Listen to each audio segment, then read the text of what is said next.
तुलना करते हुए स्त्रियों के विभिन्न रूपों का वर्णन किया है।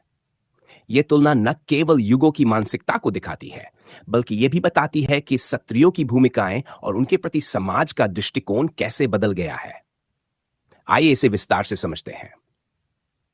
सीता, शुद्धता और दयालुता।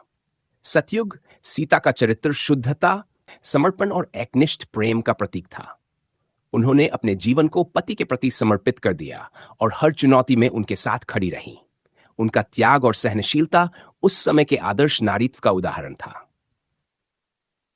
कलियुग आज की सीता को शुद्धता और प्रेम के बजाय अत्यधिक सोचने और समझौते करने वाली महिला के रूप में देखा जा सकता है। समाज की कठोर वास्तविकताओं के बीच वह दयालु तो है, लेकिन अपनी सुरक्षा और आत्मसम्मान के लिए अधिक सतर्क हो गई है। एकनिष्ठ प्रेम और जीवन भर एक व्यक्ति के साथ रहना बदलते सामाजिक मूल्यों और स्वतंत्रता के कारण चुनौती बन गया है। सूपनखा और आत्मबुद्धता। सूपनखा का चरित्र अति आत्मकेंद्रितता और अहंकार का प्रतीक था। अपने स्वार्थ के लिए उन्होंने रावण को भड़काया और युद्ध की आग लगाई।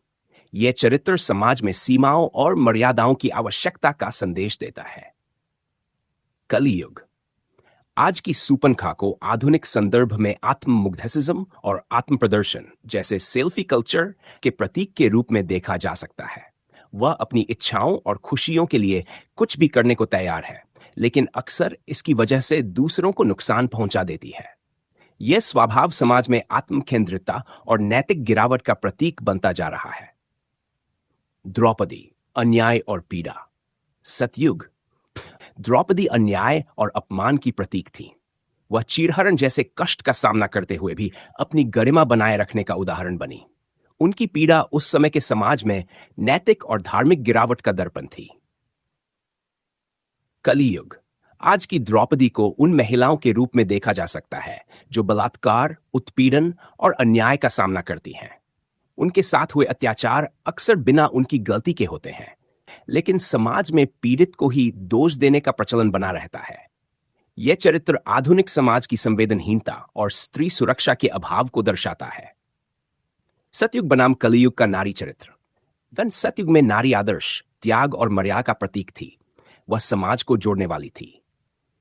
कलियुग में नारी अपने अस्तित्व, अधिकार और गरिमा के लिए लड़ रही है। आधुनिक युग की चुनौतियों ने उसे दयालु, लेकिन आत्मनिर्भर और सजग बना दिया है। निष्कर्ष, सतयुग में नारी अपनी शक्ति को मर्यादा और त्याग में व्यक्त करती थी। कलियुग में नारी अपनी शक्ति को अपने अधिकार, अस्तित्व और समाज में